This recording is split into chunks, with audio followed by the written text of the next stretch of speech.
On 5 News, rescued alive from the carnage in Syria. A baby is pulled out of rubble and taken to safety as government forces launch a fresh wave of attacks. Also on the programme, double murderer Christopher Halliwell is jailed for the rest of his life, but police reveal he may have harmed others. There must be other victims out there, whether they are sexual offences or other women that he's taken. I will appeal to Christopher Halliwell again. Now's the time to tell the truth for once in your life. The biggest hack in history. 500 million Yahoo users have their personal details stolen. And the mother of Scarlett Keeling describes her devastation as 2 men are cleared of her murder. Hello, welcome to 5 News. I'm Matt Barbette. New videos have emerged showing just how desperate the conflict in Syria has now become. In separate parts of Aleppo, 2 young children have been rescued alive from the rubble of their bombed-out homes. One is a 5-year-old girl who has now lost her entire family, and the other is a young baby boy. A warning that Simon Weiger's report contains footage that you might find distressing. The rescue workers know the baby boy is alive. As they tear at the rubble, it is another miracle survival in the living hell that is Aleppo. But at least he's alive and is taken away for treatment.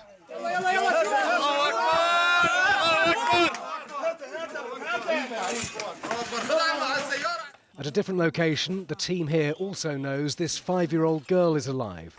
She has survived the airstrike, an airstrike which has made her an orphan. The girl's parents, her 3 sisters and her brother all died. But from her cries, at least we know she is alive. The girl was later taken to hospital. The rebel-held part of Aleppo has been pounded for a second day. This is the reality of a ceasefire in Syria. Russia will neither confirm nor deny it's taking part in these airstrikes. The US says it's not giving up on diplomacy, but the anger is clear. We need significant action now. It can't be based on exceptions and loopholes and carve-outs that every time are exploited by one party or another in order specifically to undermine the cessation of hostilities. It is about as bleak as it gets. One rescue worker in Aleppo told 5 News they have no faith in international diplomacy. They said a lot of times, we must stop bombing. Someone in the who called the shots said, oh, okay, we need to stop the bombing. The other one, it was said a lot, and that now we don't trust anyone. This is a stalemate with no sign at all of an end to the suffering. Simon Weiger, 5 News. A former taxi driver has been told he will die behind bars for the murders of 2 women. Christopher Halliwell was given the rare whole life sentence after being convicted of the 2nd murder earlier this week. But police are now opening other unsolved cases, saying they believe there must be other victims out there. From Bristol Crown Court, Layla Hayes reports. For years, Christopher Halliwell evaded justice. Now he's a convicted double murderer. Today he was sentenced for killing 20-year-old Becky Godden, who went missing 13 years ago. He's already serving a life sentence for the murder of Shana Callahan in 2011. Now police believe he may be responsible for the deaths of more women. There must be other victims out there, whether they are sexual offences or other women that he's taken. I will appeal to Christopher Halliwell again. Now's the time to tell the truth for once in your life. Come forward and speak to me. I can resolve the matter. In police interviews last year, Halliwell was told there was new evidence against him in relation to Becky's murder, but he still put the family through a new trial. In a statement read out in court, Becky's mum said, "My whole world has been destroyed. I'll never be able to give her a hug, take her shopping, brush her hair, the little things we all take for granted. I can only buy flowers for her grave." Sentencing Christopher Halliwell to a whole life term. The judge called him self-centred and domineering and said he was both calculating and devious. Christopher Halliwell showed no reaction. Becky Godden's family were in tears. The court heard that 5 years ago, Hallowell took police to a field in Gloucestershire where Becky Godden was buried. But Detective Steve Fulcher, who was leading the case, failed to caution him properly. And as there was no solicitor present, the evidence couldn't be used in court. Today, Becky Godden's father said he's still angry with Detective Fulcher, who has since left Wiltshire Police. I'm raging, I'm upset and I'm mentally scarred for what that one man did. I blame him just as much as Halliwell. There's only two people who know the truth. Well, what actually what happened was Fulcher and Mr. Halliwell. Leaving in a prison van, the judge said Christopher Hallowell will now die in prison. Police say they now believe the 52-year-old taxi driver could hold the answers to other unsolved crimes. And on that note, Layla, tell us what else police are now saying about Christopher Halliwell. Well, Wiltshire Police are saying that they've already had a number of calls of interest to their incident room, including some since Christopher Hallowell was convicted on Monday this week. Now, they say they'll now be liaising with other forces across the country looking at missing people and whether there could be more potential victims. Well, Christopher Hallowell, of course, has been given a whole life term. That means there is no chance of parole. And this is a sentence reserved for the most dangerous offenders in society, people like the Moors murderer Ian Brady. Well, Becky Godden's family today finally got justice after 13 years, and the judge praised them for their courage throughout. Layla, thanks very much indeed. The internet company Yahoo has admitted that hackers managed to steal the personal details of more than 500 million users. The breach happened back in 2014, but Yahoo says it's only just realised now, and it believes the breach was so big it can only have been backed by a country's government. Catherine Jones has been finding out what it could mean for you. It's an internet giant relied upon for email and a host of other online services. But now Yahoo has discovered in 2014 hackers stole the details of 500 million accounts. Banking data and unencrypted passwords were not taken, but names, emails, phone numbers, dates of birth and answers to security questions have been in the hands of cyber criminals for 2 years. It's one of the worst, absolutely, not just because, as I say, of the scale of the 500 million records themselves, but also because of the potential for breaking into other accounts. If people have used that data to reset their password in other accounts where they've used the same password, you know, it's as long as a piece of string.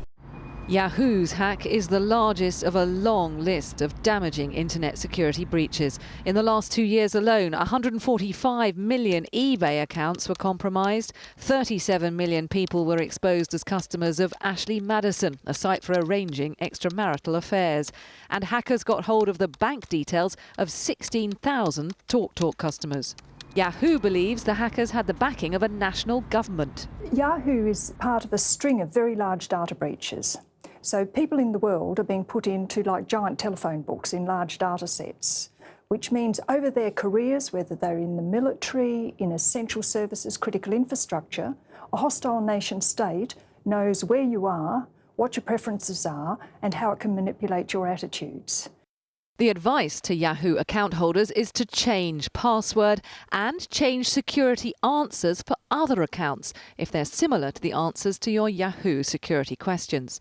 Also, avoid opening links or attachments in emails you aren't expecting, no matter how official they appear. The FBI is now working with Yahoo to track down the hackers, but the damage to customers and to the company's reputation has already been done. An awful lot of questions for Yahoo over this, Kathy, and not least how and why. We've only found out about this now. It seems in August there was an advert placed on a dark web marketplace, basically eBay for criminals, offering Yahoo accounts. As part of the investigation into that, they turned up this much bigger, older breach of their security. But experts we've spoken to today do say actually it's not very surprising that it hasn't come to light until now. By its very nature, hacking is not something you stumble across. The UK's Information Commissioner, who regulates data protection, has said she's already put some questions to Yahoo on behalf of British customers, and it's thought there could be up to 8 million people affected, including some BT and Sky customers who get their internet from them because Yahoo provides services for them. You will get an email if you're affected. OK, Kathy, thanks a lot. Well, I'll be talking more about this on 5 News tonight at 6:30. I'll be speaking to an online security expert about what you can do if you're worried that you might have been hacked. You can also send us any questions you might have. Just go to the 5 News Facebook page and we'll try to put the best ones to our expert a bit later on. Still to come, though, on this programme. Fresh anguish for the mother of murdered Scarlett Keeling. The government's plans for grammar schools come under fire again. And pressing ahead with a press-up challenge, a campaign for military veterans gets a bit of a lift from David Beckham. All that and more after the break.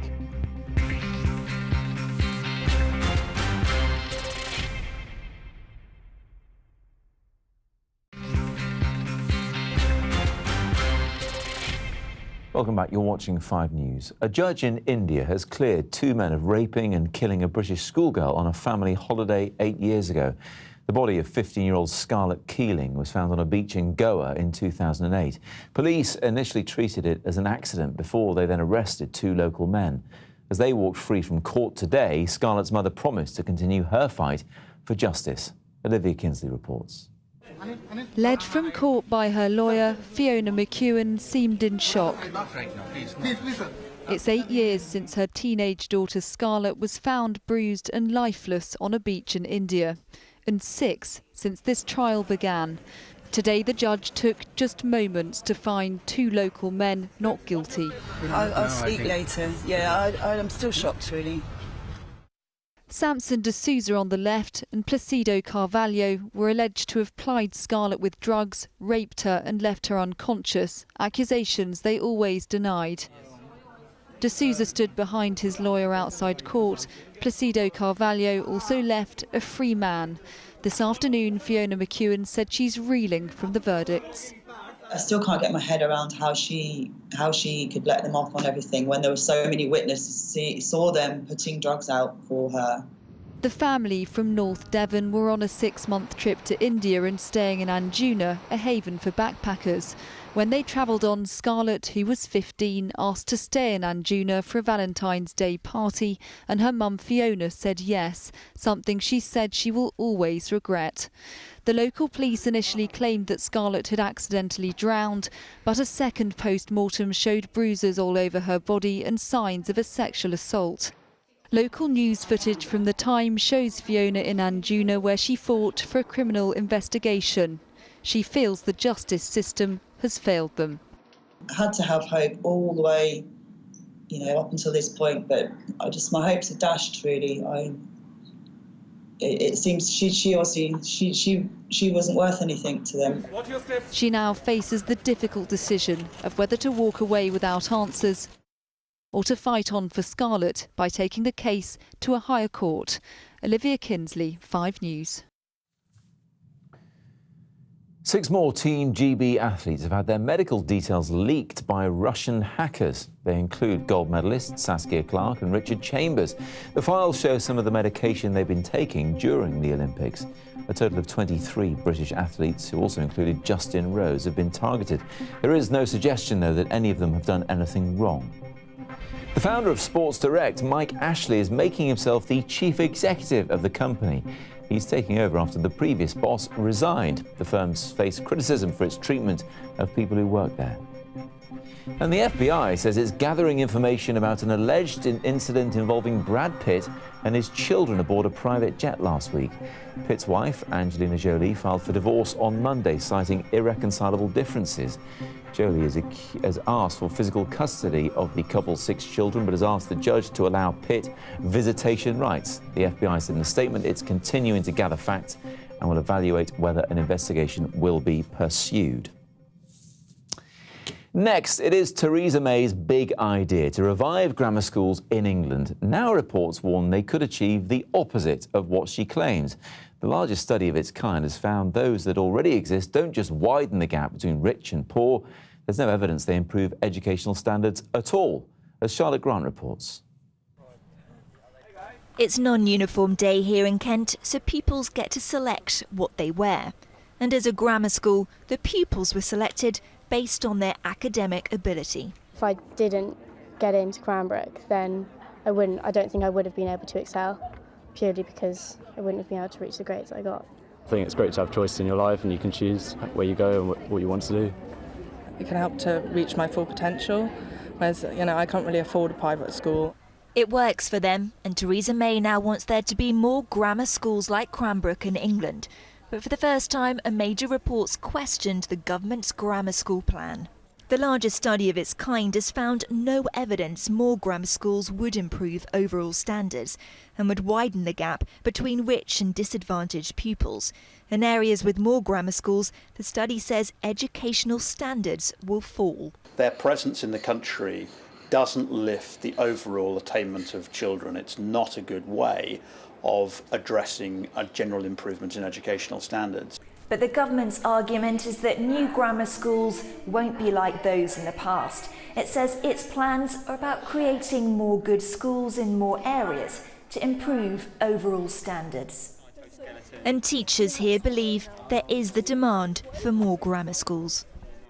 You do have a number of students who are wanting to go to a selective school, and the more schools that you have available for them is going to give them that option of taking up the choice that they want. So some of them have quite a long commute already? Absolutely, yes. Yeah, it can take them half an hour, some of the students. The debate over grammar schools is only just beginning, but children here and the rest of the country just want the best education. Charlotte Grant, 5 News, Kent. Now, all those children may be striving to be the next Nobel Prize winners. One British scientist has been awarded a rather unusual alternative. Tom Thwaites has won an Ig Nobel Prize for doing this, living as a goat in the Alps for 3 days. That's him on the left. He made special limbs so he could walk like the animals, and he even ate grass like them as well. The Spoof Awards go to those who carry out the strangest research of the year. If you're on Facebook, who isn't, you've no doubt seen videos of people doing push-ups, 22 of them to be precise. It's a challenge that's designed to support military veterans with post-traumatic stress. And now David Beckham has got involved. He was nominated by film director Guy Ritchie and being David Beckham, he had to add a bit of a twist, as Ruth Liptrot explains. So this is the second day of my 22 press-ups consecutively in 22 days. As social media campaigns go, this one has just hit the jackpot. It's David Beckham in his underpants on a piano doing press-ups to raise awareness of PTSD. The 22 push-up campaign started in the States, where it's thought that 22 servicemen and women take their own lives every day because of post-traumatic stress disorder. Robert Marsh is from the charity Combat Stress, the mental health charity for veterans. 7, 8. We don't know what the figures are in the UK because nobody's actually monitoring those, but that's not really important. The important thing is that this gives us an opportunity to raise awareness of mental health amongst the veteran population and, of course, PTSD, post-traumatic stress disorder. I hereby accept your challenge. Also taking up the challenge, thanks to his dad, is Brooklyn Beckham.